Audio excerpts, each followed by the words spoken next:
Sosok AKP Ikin Sodikin, Kapolsek yang temukan Adnan nekat naik sepeda temui Deddy Mulyadi. Mengenal sosok Kapolsek Pagaden, polisi yang temukan Adnan Prasetyo bocah yang nekat mengayuh sepeda ratusan kilometer demi bertemu Gubernur Jawa Barat Deddy Mulyadi. Kapolsek Pagaden Subang bernama AKP Ikin Sodikin.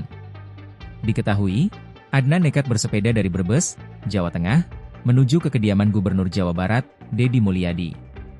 Remaja tersebut telah sampai ke Kecamatan Pagaden, Kabupaten Subang, dalam kondisi kelelahan. Beruntung Kapolsek Pagaden bersama anggotanya lagi melaksanakan patroli sigap menemukan remaja tersebut dan langsung membawanya ke Mapolsek Pagaden. Kapolsek Pagaden, AKP Ikin Sodikin, yang menemukan Adnan di jalan pun, sempat menanyai bocah sebatang kara tersebut.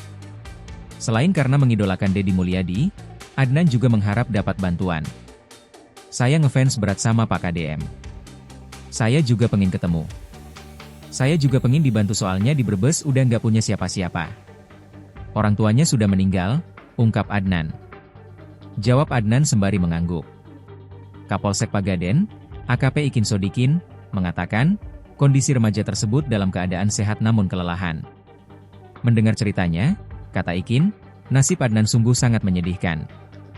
Bahkan, sebelum memutuskan ingin bertemu Deddy, dia baru saja ditinggal sang nenek untuk selamanya.